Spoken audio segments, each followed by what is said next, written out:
Good morning, all of you. In today's lecture, we will start our next question. Explain factor influencing motivation.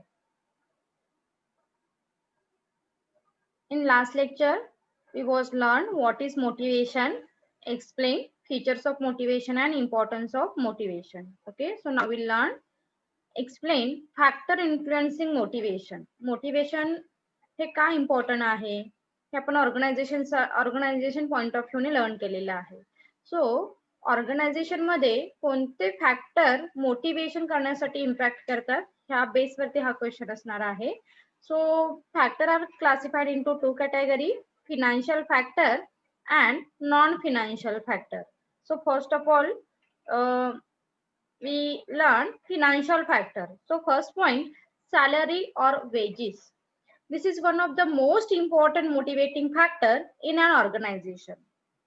Salary किंवा wedges हे काय आहे तर सगळ्यात जास्त इम्पॅक्ट करणारा फॅक्टर कोणता असेल फिनान्शियल मध्ये तर सॅलरी आणि बोनस असेल.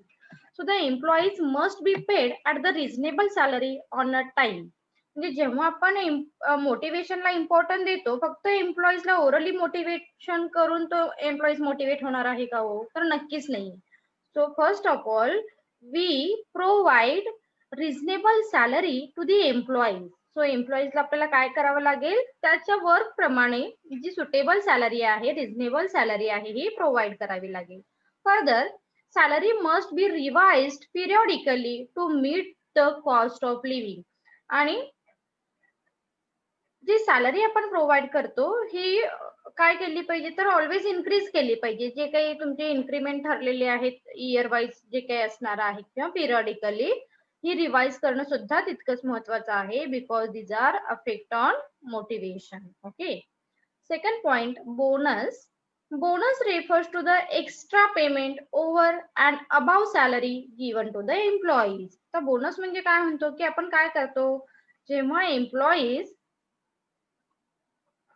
बेस्ट परफॉर्मन्स करतो तेव्हा सुद्धा बोनस दिला जातो किंवा काही डिपेंड्स ऑन ऑर्गनायझेशन काही ऑकेजनली सुद्धा बोनस हे ऑर्गनायझेशन मध्ये प्रोव्हाइड केले जातात. So bonus is the extra payment. Bonus हे काय असणार आहे तर एक्स्ट्रा पेमेंट असेल अबाव द सॅलरी. सॅलरीच्या वरती असणार आहे किंवा सॅलरीपेक्षा नक्कीच ती अमाऊंट ही जास्त असणार आहे.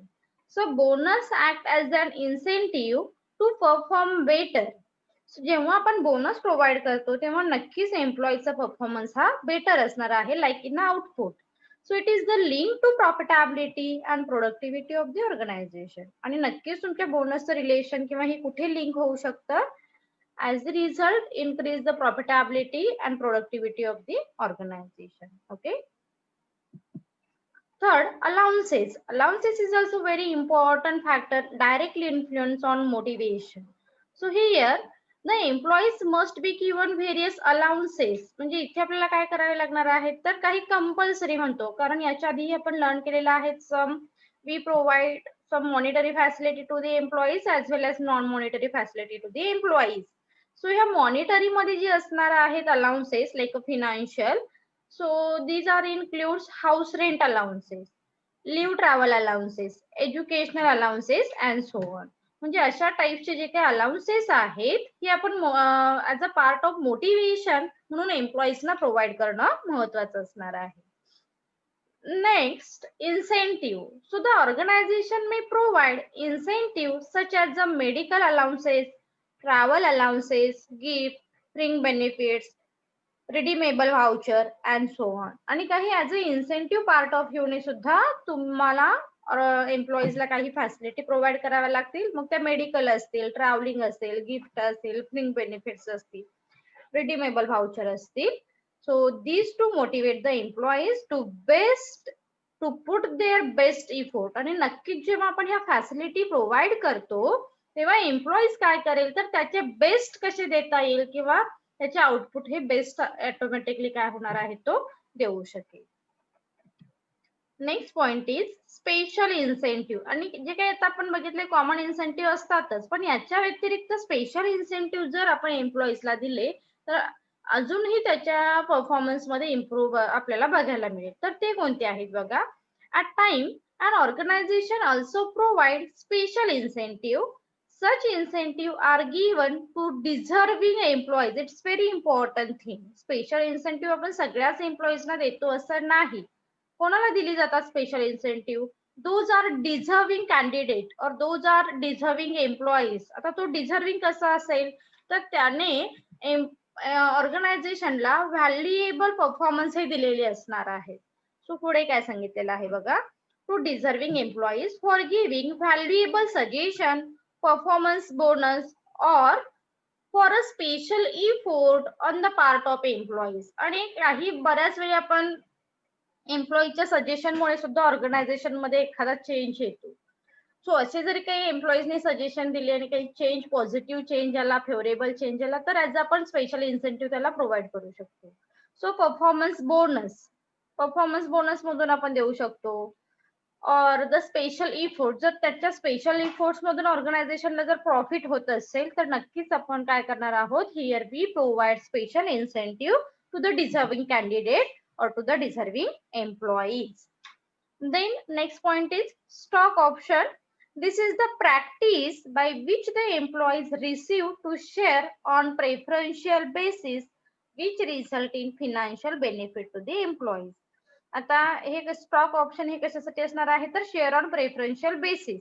So these to act as the motivational factor. आणि असे जे आपण stock option like a preferential basis वरती देतो तर हे सुद्धा as a part of motivation म्हणून इम्पॅक्ट हे करत असतं. So these are the financial factor directly influence on motivation to the employees. त्याच्यानंतर आपण बघणार आहोत काही नॉन फिनान्शियल फॅक्टर जे आहेत, like a non monetary facility to the employees. ह्या पॉइंट ऑफ व्ह्यूने आपण ह्या फॅसिलिटी प्रोव्हाइड करतो. सो नॉन मॉनिटरी बघा काय आहे. Beside the monetary factor, there are certain non-financial motivators that can satisfy the ego and self-actualization need of the employees. Some of these are discussed as under. आणि ह्या ज्या काही आहेत हे आपण आता डिस्कस करणार आहोत. तर एम्प्लॉईच्या सेल्फ ऍक्च्युलायझेशनच्या नीड किंवा त्याच्या इगोशी रिलेटेड नीड जेव्हा सॅटिस्फाय होतात, एम्प्लॉईज काय होणार आहेत तर त्यामधून सुद्धा मोटिवेट होऊन त्याचे बेस्ट इफोर्ट हे देऊ शकेल. सो ते कोणते आहेत बघा. फर्स्ट आहे सिक्युरिटी ऑफ सर्व्हिसेस. सो प्रत्येक एम्प्लॉईची एक एक्सपेक्टेशन असतं की त्याला त्याच्या जॉबमध्ये कुठेतरी सिक्युरिटी असली पाहिजे. तो परमनंट असेल तर नक्कीच काय असणार आहे, तो त्याचे बेस्ट इफोर्ट देऊ शकेल. सो काय सांगितले बघा इथे, job security is an incentive that provide great motivation to the employees. आणि जॉब सिक्युरिटीमुळे नक्कीच काय होणार आहे, एम्प्लॉईजचे ग्रेट मोटिवेशन हे होऊ शकेल. If his job is secure and an employees will put maximum effort to achieve the organizational goals and objective. आणि जेव्हा तो परमनंट असेल तर नक्कीच तेव्हा तो काय करणार आहे किंवा त्याचा जॉब जर सिक्युअर असेल, he give his 100% or he give his best effort. आणि त्यामुळे ऑर्गनायझेशनचे गोल्स अँड ऑब्जेक्टिव्ह हे अचीव्ह होऊ शकतील. These also help since it is very far off from mental tension and he can give his best to the organization. म्हणजे for example जर एम्प्लॉईचा job हा temporary असेल किंवा इनसिक्युअर असेल तर त्याला एक मेंटली तो डिस्टर्ब असतो किंवा मेंटली टेन्शन असू शकतं त्याला. आणि वाईस वर्सा जर तो त्याचा जॉब सिक्युअर असेल किंवा तो परमनंट असेल तर नक्कीच तो त्याचे आउटपुट किंवा त्याची इफोर्ट हे बेस्ट देऊ शकतो. So this is the security of services. Second point, prices है इथे. Prices recognition. Every person want his to work to be recognized by his superior. आणि प्रत्येक एम्प्लॉईजला असं वाटत असतं की अरे आपण जेव्हा बेस्ट वर्क करतो, बेस्ट परफॉर्मन्स देतो, तेव्हा आपल्या सुपिरियर कडून म्हणजेच आपल्या हायर अथॉरिटी कडून आपल्याला कुठेतरी एक अप्रिसिएशन आपल्याला मिळालं पाहिजे, आपल्याला प्राइजेस मिळाले पाहिजेत, आपल्याला एखादं अप्रिसिएशन सर्टिफिकेट मिळालं पाहिजे, because these are impact on employees motivation. Okay, so can be in the form of prizes, a letter of appreciation, award certificate etcetera, otherwise any trophy. आणि असे जेव्हा तुम्ही काही नॉन फायनान्शियल फॅक्टर एम्प्लॉईजला देताय तेव्हा नक्कीच त्याचा इम्पॅक्ट आपल्याला छान झालेला बघायला मिळेल आणि एम्प्लॉईचं मोटिवेशन इथे इन्क्रीज होऊ शकेल. Sometime try to become more effective than any other incentive. आणि बऱ्याच वेळी असं असतं बघा की जे इन्सेंटिव्ह आहेत त्याच्यापेक्षा आपण वेगळं काही एम्प्लॉईजला देऊ शकतो का, जेणेकरून एम्प्लॉईजचं मोटिवेशन इन्क्रीज होऊ शकेल. सो असे आपण रेकग्नायझेशन इथे देणं महत्वाचं असतं. So the employees will respond more book prices and try to give the best of their ability to the organization. आणि जर तुम्ही असं ऑर्गनायझेशन मध्ये ठरवलं की ओके ज्याचा परफॉर्मन्स बेस्ट आहे त्याला एखादी ट्रॉफी दिली जाईल किंवा एखादं अप्रिसिएशन सर्टिफिकेट दिलं जाईल किंवा एखादी प्राइज दिलं जाईल, तर असे जेव्हा तुम्ही अनाऊन्स करताय तर नक्कीच एम्प्लॉईज त्या पॉइंट ऑफ व्ह्यूने त्याचे बेस्ट इफोर्ट कसे देता येतील किंवा as compare to other employees we look as a better, म्हणजे आपण बेटर कसे दिसू, आपण बेटर कसा परफॉर्मन्स देऊ, या गोष्टीला नक्कीच इम्पॉर्टन्स ते देऊ शकतात. सो असे तुम्हाला नॉन फिनान्शियल फॅक्टरना सुद्धा इम्पॉर्टन्स देणं गरजेचं आहे as a part of motivation. Then participation. Participation employs physically and mental involvement of people in the decision making process, satisfy the ego and self-esteem of the employees. They feel important when asked to make suggestions in their field of activity, give a sense of affiliation and accomplishment. आणि आता इथे काय सांगायचं आहे, participation in the sense here we prefer or we prefer employees to take a decision or we involve employees in decision making process. तुम्ही काय करा, तुमच्या डिसिजन मेकिंग प्रोसेस मध्ये एम्प्लॉईज ना इन्व्हॉल्व करा. फक्त फिजिकली नका करू तर मेंटली करा. म्हणजे त्यांची थिंकिंग काय आहे, त्यांचं ओपिनियन काय आहे एखाद्या फॅक्टर बद्दल हे तुम्ही कन्सिडर करा किंवा तितकंच त्या गोष्टींना इम्पॉर्टन्स द्या. म्हणजे त्याचा कुठेतरी इगो सॅटिस्फाय होईल आणि त्याची सेल्फ इस्टीम तिथे सॅटिस्फाय होऊ शकतो. So here employees give his 100% for performing his task. Okay. Then competition. In some organization, competition is used as the motivator. आणि कॉम्पिटिशन म्हणून सुद्धा तुम्ही काय करू शकता, मोटिवेशन तिथे प्रोव्हाइड करू शकता. कसं सांगितलेलं आहे बघा. The employees are given a certain task and everybody try to achieve them ahead to other. जे कॉम्पिटिशन तुम्ही ऑर्गनायझेशन मध्ये क्रिएट केली की हे इतका इतका टास्क आहे, जो जास्त बेटर परफॉर्म करेल त्याला आपण काय करणार आहोत, काही प्राइसेस अप्रिसिएशन सर्टिफिकेट हे देणार आहोत, like a competition. So they may be prices appreciation letter, financial incentive etcetera. आणि मग आपण याच्यातूनच काय करणार आहोत, ज्याचा परफॉर्मन्स बेस्ट आहे त्याला एखादा अप्रिसिएशन सर्टिफिकेट देऊ, काही प्राइजेस देऊ, काही अवॉर्ड देऊ. Okay. So to those who reach the goal first, the completion encourage employees to improve their performance. आणि नक्कीच प्रत्येक जण काय प्रयत्न करेल तर आपला परफॉर्मन्स हा बेस्ट कसा होईल याच्यावरती कॉन्सन्ट्रेट करून ऑटोमॅटिकली सेल्फ मोटिवेट होऊ शकेल. ओके. सो होप सो तुम्हाला फर्स्ट क्वेश्चन क्लिअर झाला असेल. Explain factors affecting motivation. So now we start. It's very interesting question. What is communication and its important? So communication is also one of the most important function of organization असं आपण नक्कीच म्हणू शकतो. कारण communication नसेल तर ऑर्गनायझेशनचं success नाही होऊ शकत. किंवा बऱ्याच वेळी असंही म्हटलं जातं बघा, success and failure of the organization it's depends on effective communication process between superior and subordinate. म्हणजे ह्यांच्यामध्ये जी कम्युनिकेशन प्रोसेस आहे ही इफेक्टिव्ह असणं सुद्धा महत्वाचं आहे. So what is mean by communication? First of all आपण इंट्रो मध्ये काय सांगितलेलं आहे हे बघू. Just weight.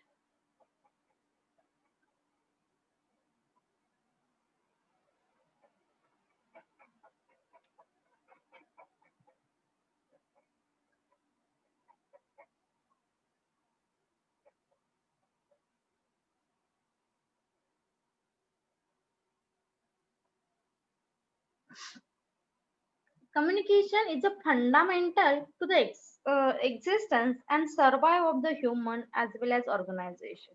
म्हणजे असं आहे का की फक्त कम्युनिकेशन हे ऑर्गनायझेशनचे गोल्स ऑब्जेक्टिव्ह अचीव्ह करण्यासाठी इम्पॉर्टंट आहे? नक्कीच नाही. तर कम्युनिकेशन आपल्याला डे टू डे लाईफ साठी सुद्धा इम्पॉर्टंट आहे किंवा ऑर्गनायझेशन साठी सुद्धा मस्ट असणार आहे. It is the fundamental exercise आपण असं म्हणतो याला.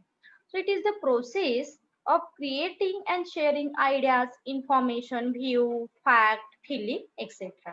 आणि कम्युनिकेशन मधून आपण काय करतो बाकी, वेगळं काही नाहीये. तर आपल्या आयडिया ज्या आहेत त्या शेअर करतो किंवा इन्फॉर्मेशन शेअर करतो, व्ह्यूज शेअर करतो, फॅक्ट शेअर करतो, फिलिंग ह्या शेअर केल्या जातात among the people to reach a common understanding. आणि कोणासोबत ह्या गोष्टी शेअर केल्या जातात? कॉमनली, ज्या समोरचा पर्सन आपल्याला अंडरस्टँड करेल अशा पर्सन सोबत. So communication is the key to the directing function of the management. आणि communication आपण काय म्हटलं, it is the one of the most important function of management. म्हणजेच काय, तर डायरेक्टिंग फंक्शन रन करण्यासाठी communication is very important function of the management.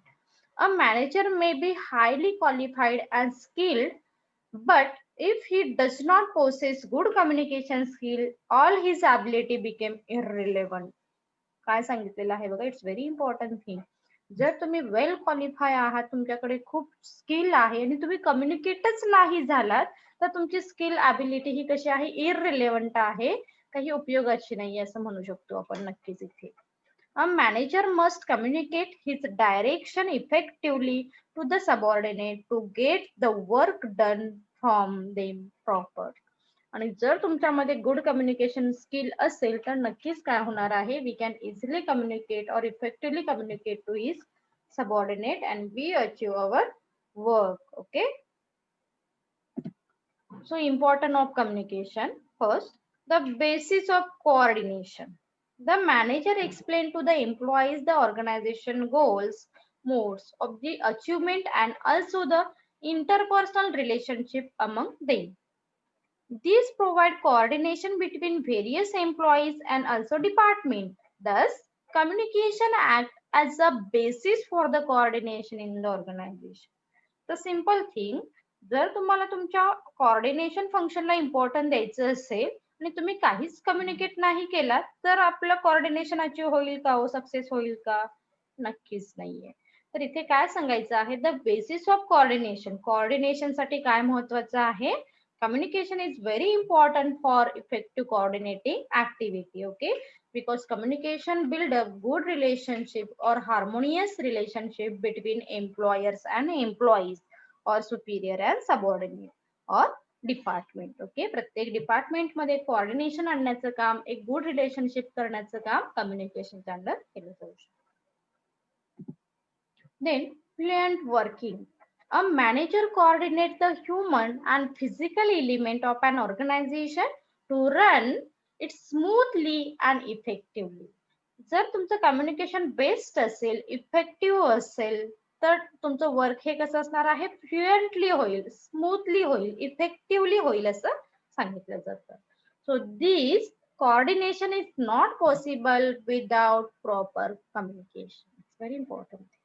काय सांगितलेलं आहे, तर कोऑर्डिनेशन आणायचं असेल तर आधी महत्वाचं काय आहे, सगळ्यात महत्वाचं काय असणार आहे, proper communication. Third point, the basis of decision making. Proper communication provide information to the manager that is useful for decision making. आणि डिसिजन घेण्यासाठी तुमच्याकडे first of all proper communication system असणं महत्वाचं आहे. No decision could be taken in the absence of the information. म्हणजे जर decision घ्यायचा आहे आणि कम्युनिकेशन नसेल, इन्फॉर्मेशन नसेल, we can take a decision. Thus, in communication is the basis for the taking the right decision. So, the right decision घ्यायसाठी communication काय असणार आहे, तुमचा बेस असेल. Next, increase managerial efficiency. The manager convey the target and issue instruction and allocated job to the subordinate.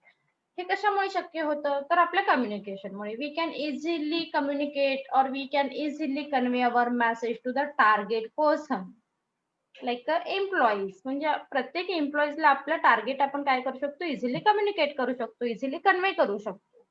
All of this aspect involve communication. आणि ह्या सगळ्या aspect साठी काय मस्ट आहे, तर communication.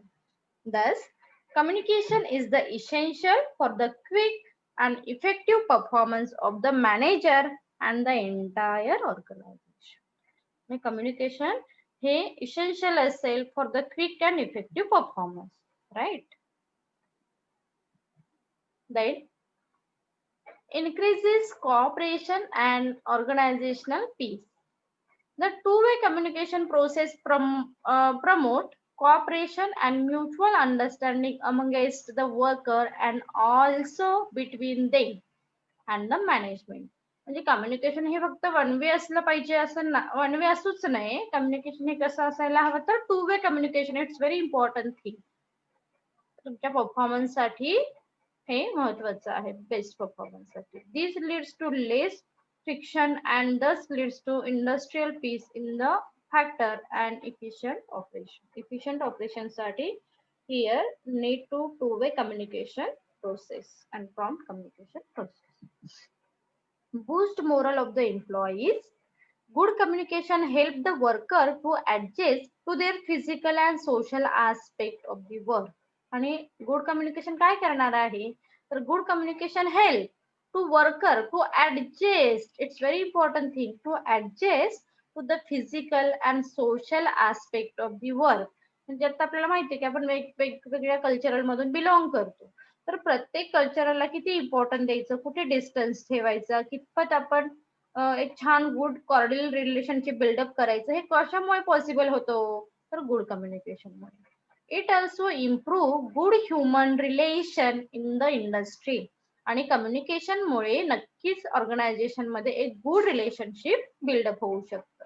And efficient system of communication enable to the management to motivate, influence and satisfy subordinate with his turn, boost their moral and keep their motivated. आणि good communication मुळे नक्कीच तुमचा मोरल इथे हाय होणार आहे आणि तुम्ही सॅटिस्फाय हे होऊ. Then next question. आता बघितलं पण इम्पॉर्टन्स ऑफ कम्युनिकेशन. कम्युनिकेशनच्या इम्पॉर्टन्ट मुळे आपण बऱ्याच गोष्टी कॉर्डियल रिलेशनशिप बिल्डअप करू शकतो. We can easily achieve goals and objective आपण बघितलं. पण कम्युनिकेशन मध्ये आपल्याला काही बॅरियर सुद्धा फेस करावे लागतात. तर हे बॅरियर कोणते आहेत बघा. The process of communication has multiple barrier. म्हणजे कम्युनिकेशन एका पर्सन मध्ये आहे का, कम्युनिकेशन म्हणजे आपण काय म्हणतो इथे दोन किंवा दोन पेक्षा जास्त मेंबर इन्क्लूड असणार आहेत कम्युनिकेशन मध्ये. So here we face multiple barrier. म्हणजे आपल्याला बरेच बॅरियर इथे फेस करावे लागतात. सो दीज आर इन्क्लूड कोणते आहेत. सो कल्चरल आहे, लँग्वेजेस आहे, सायकोलॉजिकल आहे, इमोशनल आहे, ऍटिट्यूड आहे, फिजिकल आहे. असे बॅरियर आपल्याला काय करावे लागतात तर फेस करावे लागतात. ओके, सो हे आपण डिटेल मध्ये लर्न करणार आहोत under this question. First, linguistic barrier, that means language barrier. The language barrier is one of the main barrier that limit effective communication.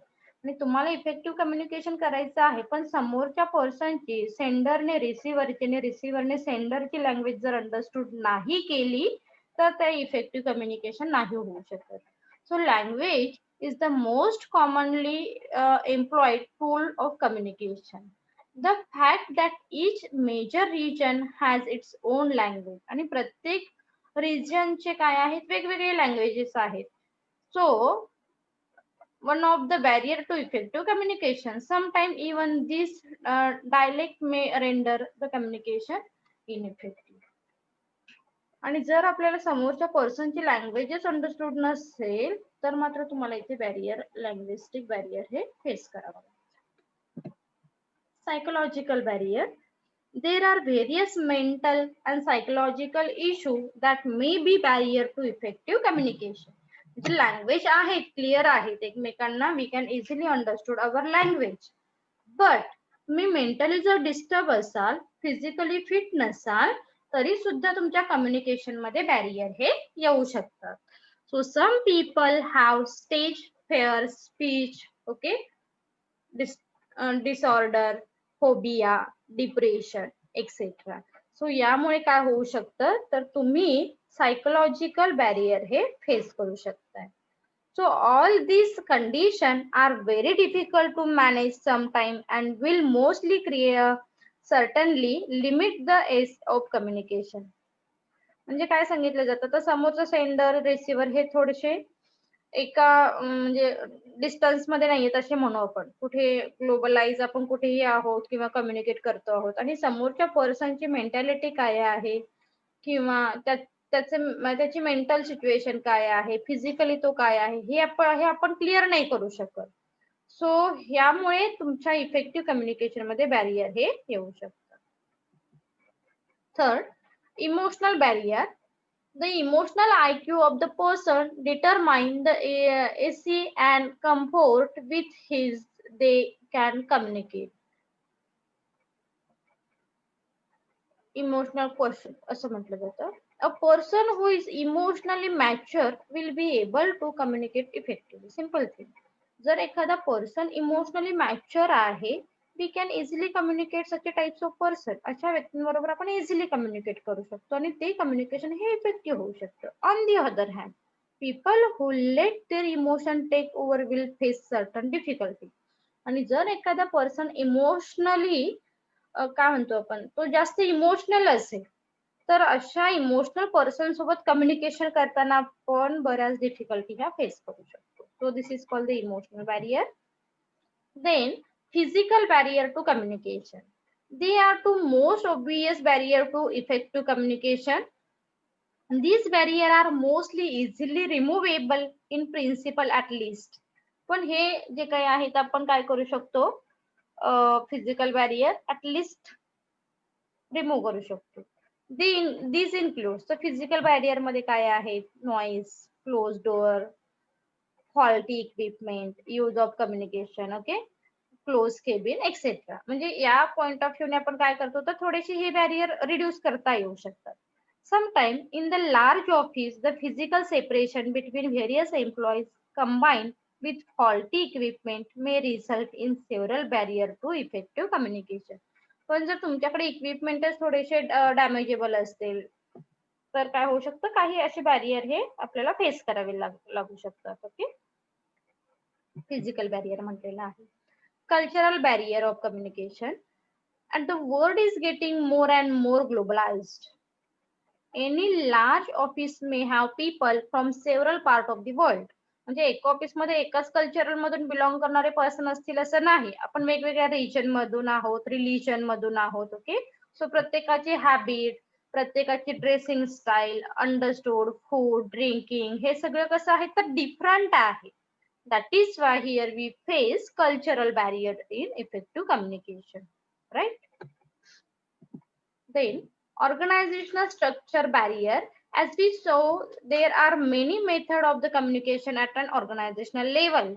Each of these method has its own problem and construct. They may become barrier to effective communication. आता आपण organisational structure learn केलेलं आहे. तर organisational structure मधून सुद्धा प्रत्येकाचे काही ना काही लिमिटेशन आपण लर्न केलेले आहेत, राईट.